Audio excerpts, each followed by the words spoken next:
2021 মার্চে এনজেপিতে 18 বার এলো পাথারি কোপ, নৃশংস হত্যা, দোষী সাব্যস্তের ফাঁসির সাজা, জলপাইগুড়িতে কুপিয়ে খুনে ইফটিজিং এর প্রতিবাদ করায় মামাতো দাদাকে খুনের অভিযোগ ছিল। আরো ডিটেইল এই বিষয়ে জানাতে পারবে শান্তনু রয়েছে আমার সঙ্গে। শান্তনু, দেখো 2021 সালে 4 মার্চের এই ঘটনায় কিন্তু যারা উপস্থিত ছিলেন ঘটনাস্থলে তারা কিন্তু কেঁপে উঠেছিলেন। কেন একটি মানুষ এত নৃশংসভাবে কাউকে খুন করতে পারে, নিজের পরিচিত আত্মীয়কে খুন করতে পারে, সেটা কিন্তু ভাবতে পারেননি। কারণ সাত সকালে যখন একটি চায়ের আড্ডায় সকলে জমায়েত হয়েছিলাম, ঠিক সেই সময় ধারালো অস্ত্র দিয়ে নিজের মামাতো দাদাকে কিন্তু কুপিয়ে খুন করেছিল অভিযুক্ত। এবং তারপরেই কিন্তু সেদিনই কিন্তু তাকে যখন হাসপাতালে নিয়ে যাওয়া হয়, চিকিৎসকরা মৃত বলে ঘোষণা করেন এবং সেদিনই পুলিশ অভিযুক্তকে গ্রেপ্তার করে। বলা যেতে পারে যে 5 বছরের মাথায় কিন্তু 4 বছরের মাথায় কিন্তু আজ সাক্ষ্য গ্রহণ শেষে কিন্তু আদালত যে রায় দিল, যে সাজা শোনালো, তাতে কিন্তু খুশি যারা বিচার প্রার্থী ছিলেন, যারা পাড়া প্রতিবেশী আত্মীয় স্বজন যারা ছিলেন, সকলে কিন্তু খুশি। কারণ তারা প্রতীক্ষায় ছিলেন এরকম একটা নৃশংস ঘটনার জানি চরমতম শাস্তি হয়, সেই অপেক্ষায় কিন্তু তারা ছিলেন। কারণ তারা প্রথম দিন থেকে সেই দাবির কথা জানিয়ে আসছিলেন। আজকে বিচারের রায়ে কিন্তু তারা খুশি।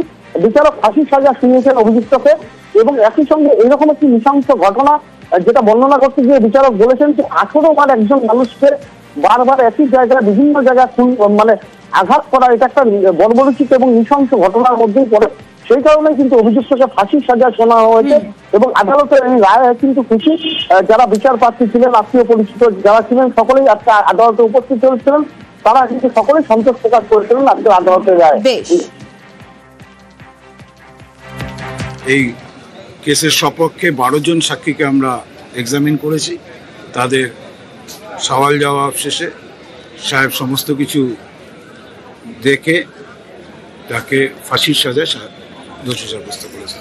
নিজের মামাতো ভাইকে এভাবে প্রকাশ্য দিবালোকে যেভাবে নিষ্ঠুর ব্রুটালি মার্ডার করেছে, তাদের এর থেকে কম সাজা হওয়া তো নিশ্চয়ই উচিত নয়, তাহলে সমাজ ব্যবস্থা তো ভেঙে পড়বে। প্রকাশ্য দিবালোকে তাকে খুন হতে হয়, 18 বার আঘাত করেছিল তাকে। রায় দান হয়েছে, শাস্তি পেয়েছে, এটাই সবচেয়ে বড় কথা যে আমরা এই শাস্তিই চেয়েছিলাম। এই পোস্টারটা অ্যাকচুয়ালি 4/3/2011 সালে তাকে শ্রদ্ধা জানানোর জন্য এই পোস্টারটি ছাপানো হয়। এই পোস্টারটি আমরা যত্ন করে রেখে দিয়েছি। আমাদের কোর্টের প্রতি আমাদের পূর্ণ আস্থা ছিল, বিচারকের প্রতি আমাদের পূর্ণ আস্থা ছিল। সেই আস্থাই কার্যকারী হয়েছে এবং জজ সাহেবকে আমরা ধন্যবাদ জানাই এবং উকিল বাবুকেও আমরা ধন্যবাদ জানাই। দাদাগিরির ছবি দেখাবো আপনাদের। কে দাদাগিরি করছেন, কার বিরুদ্ধে অভিযোগ? বিজেপি বিধায়কের বিরুদ্ধে এমনটা অভিযোগ। স্কুল পরিদর্শকের অফিসে গিয়েছিলেন, সেখানে গিয়ে একেবারে চেঁচামেচি কেন করলেন তার উত্তর তো জানার চেষ্টা করবো, তবে তার আগে ছবিটা দেখা।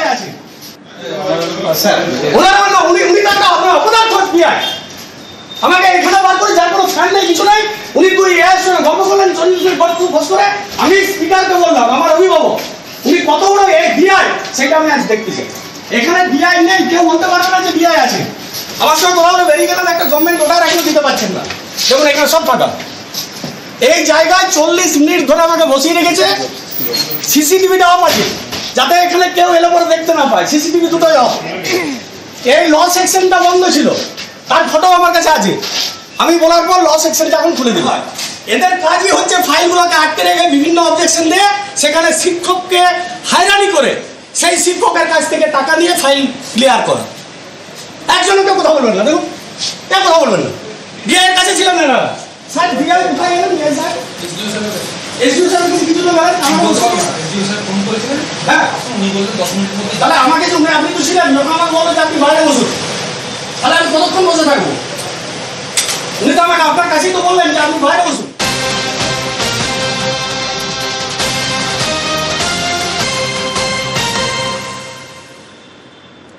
দেখলেন বাঁকুড়ার বিজেপি বিধায়কের দাদাগিরি, চেঁচামেচি, তুলকালাম, কুকথা স্কুল পরিদর্শককে। প্রিয়ব্রতর কাছ থেকে জানবো। প্রিয়ব্রত, স্বাভাবিকভাবেই পরিস্থিতি যখন তৈরি হয়, যারা অন্যান্য কর্মীরা রয়েছিলেন তারা প্রতিবাদ করেছিলেন, কিন্তু তিনি এই দাদাগিরি দেখালেন কেন? যে অভিযোগ তার বিরুদ্ধে উঠে আসছে, কি কারণ এই চেঁচামেচির, কেন?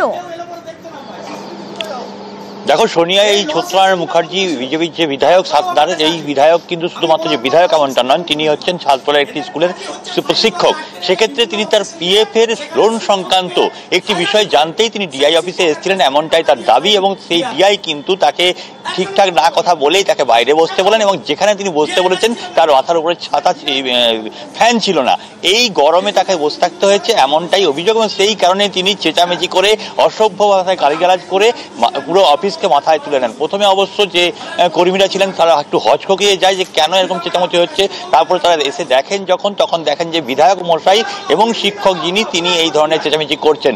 শিক্ষক সুলভ যে আচরণ তার মধ্যে ছিল না, এবং সেইখানে দেখা যায় বলা হয় যে এই যে অফিস, এই গরুর বাসা, সেখানে পয়সা ছাড়া কোনো কাজ হয় না, সেই কারণে তিনি এসব চেঁচামেচি করছেন। এবং তার পাশাপাশি গরমে তাকে বসতে হয়েছে। তাকে যে ডিআই রয়েছেন, স্কুল পরিদর্শক, কোনো কথা না বলেই বেরিয়ে চলে গেছেন। অন্যদিকে তিনি ফোনেও সেই ডিআই অফিসকে ডিআইকে ধরেন, কিন্তু তখন ডিআই বলেন যে তিনি জেলা শাসকের জরুরি তলবে তাকে জেলা শাসকের আসতে হয়েছে, এবং তার কাজ নিঃসন্দেহে তার হবে, কিন্তু তাকে একটু বসতেই হবে, কেননা তিনি জেলা শাসকের অফিসে রয়েছেন জরুরি মিটিংয়ে। অন্যদিকে বিধায়কের দাবি তার সঙ্গে এই ধরনের আচরণ করা হয়েছে এই কারণেই, তিনি বিজেপি করেন এই কারণে, কিন্তু তিনি গেছিলেন শিক্ষক সংক্রান্ত কাজে, এবং সেখানে তার নিজস্ব পিএফ এর লোনের ক্ষেত্রে সেখানে কেন এই ব্যবহার করা হয়েছে এই নিয়ে তিনি মাথায় তোলান এই ডিআই অফিস সহ যে কর্মীরা রয়েছেন। পরে অবশ্য কর্মীরা একটু আতঙ্ক হন, এবং আতঙ্কে তারা কিন্তু পরবর্তীকালে একজোট হয়ে এই ঘটনার যখন ঘটান বিধায়ক, তাকে কিন্তু ক্ষোভও দেখান বিষয়ে। সোনিয়া, বেশ, একজন শিক্ষকের কাছ থেকে, একজন জনপ্রতিনিধির কাছ থেকে এই আচরণ অত্যন্ত দুঃখজনক, এবং আমরা অত্যন্ত বেদনার সহিত জানাই এই আচরণ মোটেই কিন্তু কাম্য নয়। উনি বিধায়ক হিসেবে যেভাবে এসে পরে পরিষেবা নিতে চাইছেন জোর জুলুম খাটিয়ে, এর জন্য আমরা প্রতিবাদ জানাই। সরকারি অফিসে ঝামেলা করে সরকারি কর্মচারীদের কাজে ব্যাঘাত সৃষ্টি করা, এটা একটা আইনত দণ্ডনীয় অপরাধ। যে অবিলম্বে বিধায়কের বিরুদ্ধে ডিএম এর কাছে কমপ্লেন করা হোক, দরকার হলে থানায় কমপ্লেন করা হোক, কারণ উনি এখানে এসে এখানে ডিআই অফিসের স্টাফদের অসম্মানিত করেছেন, তাদের নিয়ে বাজে কথা বলেছেন, ডিআই স্যারকে বাজে কথা বলেছেন, যে কাজগুলো একজন বিধায়কের কাছ থেকে, বিশেষ করে শিক্ষক বিধায়কের কাছ থেকে শোভা পায় না। কে দাদাগিরি করেছে আপনারা ভালো করে আপনাদের চোখের সামনে দেখেছেন, যে এখান থেকে পরবর্তীকালে ফোন করে সেখানে কারা সরকারি কর্মচারী সেটাও জানি না, সিসিটিভিটাকে বন্ধ করে রাখা হয়েছে। আপনাকে তো প্রতিবাদের জন্য তারা কয়েকজন এলেন, প্রতিবাদ করবে, গায়ের জোর দেখাবে, সব অফিসগুলো নেই এখন ওরকম করছে পার্টির ইয়াতে। কেন মনে হচ্ছে এটা করছে তারা এইসব বিরোধীদের কন্ট্রোল করার জন্য। কিন্তু আমি আমার বিশ্বাস আমি আমার যিনি অভিভাবক বিধানসভার স্পিকারকে আমি বিষয়টা জানিয়েছি, এবং উনি বিষয়টাকে ভালোভাবে অনুধাবন করবেন, আমি লিখিতভাবে জানাবো। আর এবার একটু বাঁকুড়ার সোনামুখীর দিকে আমরা নজর রাখবো, তার কারণ এক আইসিডিএস কেন্দ্রে কলের জল পড়ছে না। 1 মাস ধরে, 1-2 দিনের সমস্যা নয়, 1 মাস ধরে কলে জল পড়ছে না। ফলে কি হয়, মাঝে মধ্যেই রান্না বন্ধ হয়ে যায় আর শিশুদের এভাবেই বাড়ি ফিরে যেতে হয়। কিন্তু কেন এরকম পরিস্থিতি তৈরি হবে তা তো জানবো, তার আগে দেখি কি অভিযোগ। আমাদের জলের সমস্যা খুব, জল কল খারাপ হয়ে গেছে, দিচ্ছে না কল। এই তো সেন্টারে কল খারাপ হয়ে গেছে, দিচ্ছে না জল, বয়ে এনে খিচুড়ি করছে, কোনোদিন খিচুড়ি হচ্ছেও না, বয়স্ক মানুষ দিতে পারছে না, আনতে পারছে না। জল খারাপ হয়ে গেছে, 1 মাস ধরে জল নেই, খাবার করছে, বাড়ির থেকে জল আনছে, খুব কষ্ট হচ্ছে, বাচ্চাদের খাবারও কষ্ট হচ্ছে, গলা লেগে গেলে ধরো ক্ষতি হয় বাচ্চাদের। 1 মাস খারাপ হয়ে গেছে, কিন্তু অভিযোগ করেছে পঞ্চায়েতে, কলের কোনো সুবিধা দিচ্ছে না।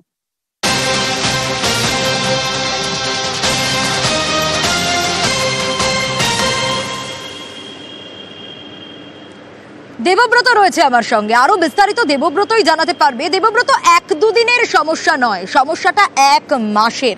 পঞ্চায়েতেও জানানো হয়েছিল, তারপরেও কেন সুরাহা পাওয়া গেল না এতগুলো দিন ধরে? কেন শিশুদের এভাবে রান্না হয় না, খালি হাতেই ফিরে যেতে হয়? একদমই দেখো, অজুহাত দেখাতে শুরু করেছে কিন্তু পঞ্চায়েত প্রধান, কারণ তিনি বলছে বিষয়টি তার জানা ছিল না, 2 দিন আগে তার কাছে নাকি অভিযোগ এসেছে, তড়িঘড়ি সেই সমস্যার সমাধান করবে। এখানে প্রশ্ন, কারণ যে পঞ্চায়েত রয়েছে সোনামুখী ব্লকের পূর্ব নবাসন গ্রাম পঞ্চায়েত, বিজেপি পরিচালিত, এই পঞ্চায়েতের মাত্র 500 মিটার দূরেই কিন্তু এই আইসিডিএস কেন্দ্র। 1 মাস আগে যে একমাত্র পানীয় জলের কল সেটি নষ্ট হয়ে যায়। স্বাভাবিকভাবেই যে আইসিডিএস কেন্দ্রের ম্যাডাম রয়েছে তিনি পঞ্চায়েতে জানিয়েছিলেন, তিনি পঞ্চায়েতে লিখিতভাবে জানিয়েছেন তার জলের কল নষ্ট হয়ে গেছে, ঠিক করে দেওয়ার জন্য। তার সত্ত্বেও ঠিক করা হয়নি। চরম সমস্যায় রয়েছে ছোট ছোট বাচ্চা বা ছেলেমেয়েরা এবং অভিভাবকরা। যেমন আইসিডিএস এর যে কর্মী রয়েছে তিনি জানাচ্ছেন লোকের বাড়ি থেকে জল এনে তারপর রান্না করতে হয়, মাঝে মধ্যে রান্নার কাজ বন্ধ হয়ে যায়, এমনও অভিযোগ করছে অভিভাবকরা। তারা জানাচ্ছেন জলের জন্য রান্না বন্ধ থাকে, স্বাভাবিকভাবে খাবার পায় না শিশুরা। অন্যদিকে অভিভাবকরা আরো অভিযোগ করছে যে যেহেতু জলের কল নেই, হঠাৎ করে খাবার খেতে খেতে শিশুদের গলায় লাগলে তার দায় কে নেবে, বড় দুর্ঘটনা ঘটতে পারে। এরপরেও কিন্তু স্থানীয় পঞ্চায়েত তাদের দিকে মুখ ফিরে তাকাচ্ছে না। এটা নিয়েও কিন্তু একেবারে স্থানীয় যিনি সদস্য রয়েছে তার কাছে জিজ্ঞাসা করেছিলাম, তিনি বলছেন বিজেপি পরিচালিত যেহেতু পঞ্চায়েত, তাদেরকে বললে তারা গুরুত্ব দিচ্ছে না, তারা বঞ্চিত করছে এলাকা, তাই জলের কল হয়নি। অন্যদিকে কিন্তু সুরাহা দিচ্ছে পঞ্চায়েত প্রধান, অতি তাড়াতাড়ি জলের কল মেরামত করার তিনি আশ্বাস দিচ্ছেন। বেশ দেবব্রত, অবশ্যই আমাদেরও নজর থাকবে কতদিনে এই কল সারানো হয়।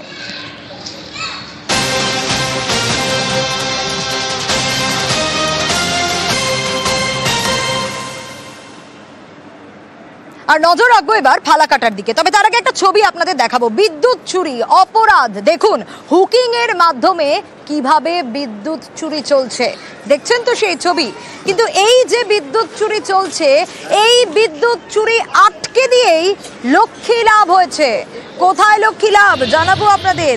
বিদ্যুৎ চুরি রুখে আলিপুরদুয়ার জেলা বিদ্যুৎ দপ্তর লক্ষ্মী লাভ করেছে। কিন্তু সেই অঙ্কটা কতটা? 82 লক্ষ টাকা আয় বিদ্যুৎ দপ্তরের। আরো বিস্তারিত রাজকুমার জানাতে পারবে। রাজকুমার, অর্থাৎ সচেতন থাকা এবং সচেতনভাবেই এই বিদ্যুৎ চুরি রুখে দেওয়াতে 82 লক্ষ টাকা লক্ষ্মী লাভ। একদমই সোনিয়া, দেখো একেবারে কার্যত কিন্তু আলিপুরদুয়ার জেলা যে বিদ্যুৎ দপ্তর নজির করেছে। তার কারণ হচ্ছে আলিপুরদুয়ার জেলার যে 6টি ব্লক এবং 2টো পুরসভা, এই সমস্ত জায়গায় কিন্তু বছর ধরে কিন্তু অভিযান চালিয়েছে এবং অভিযান চালিয়ে বিদ্যুৎ দপ্তর যেটা জানাচ্ছে যে তারা একেবারে 82 লক্ষ টাকা আয় করেছে। শুধু তাই নয়, গোটা জেলাতে মোট 90টি এইরকম এফআইআর বা থানায় অভিযোগ দায়ের করেছে বিদ্যুৎ দপ্তর এবং তাদের কাছ থেকে 1 কোটির কিছু বেশি বকেয়া ছিল, তার মধ্যে থেকে 42 লক্ষ টাকাই তারা কিন্তু আদায় করতে সক্ষম হয়েছে। এবং এই যে বিদ্যুৎ চুরি হচ্ছে বিভিন্ন জায়গায়, এর মধ্যে অভিনব কায়দাতেও কিন্তু কয়েকটি জায়গায় বিদ্যুৎ চুরির ঘটনা নজরে এসেছে বিদ্যুৎ দপ্তরের। দেখা যাচ্ছে একেবারে ফালাকাটাতে মিটারের ভেতরে কিন্তু যে কানেকশন আছে সেই কানেকশনকে কার্যত কারচুপি করে কিন্তু মিটারের ভেতর থেকে এক বিদ্যুৎ চুরি হচ্ছে, যা বাইরে থেকে বোঝাই যাচ্ছে না। শুধু তাই নয়, এই ধরনের বিদ্যুৎ চুরি ঠেকাতে বিদ্যুৎ দপ্তর হাসির আলো যে রাজ্য সরকারের যে প্রকল্প রয়েছে সেই হাসির আলোর প্রকল্পর কিন্তু জোর প্রচার চালাচ্ছে। 3 মাসে 75 ইউনিটের বিদ্যুৎ যদি কেউ ব্যবহার করে এবং তার যে কানেকশন সেই কানেকশন যদি 300 ওয়াটের যে লোড সেই লোড হয়, তাহলে কিন্তু দিনে পয়সায় কিন্তু 3 মাসে 75 ইউনিট বিদ্যুৎ পেতে পারে সোনিয়া। হ্যাঁ, এবং বিদ্যুৎ চুরি ঠেকাতে তাই হাসির আলো প্রকল্পও এনেছে তারা। বেশ, মেইনলি আমাদের কাছে এই ফিনান্সিয়াল ইয়ারে বিভিন্ন জায়গা থেকে এরকম খোঁজখবর আসছিল যে হুকিং হচ্ছে। সেই হুকিং এর প্রবণতাকে বন্ধ করার জন্য এবং তাদেরকে অ্যারেস্ট করার জন্য সেই হুকিং এর জিনিসটাকে আমাদের সিকিউরিটি এবং লস প্রিভেনশন উইং বিভিন্ন জায়গাতে আলিপুরদুয়ার ডিস্ট্রিক্টের তারা এই মেইনলি কর্মকাণ্ডটা চালিয়েছে। আমরা টোটাল এফআইআর করেছি হলো 90খানা, অ্যাসেসমেন্ট বিল বলা হয় সেই বিল আমরা করেছি হলো 1 কোটি টাকার উপরে।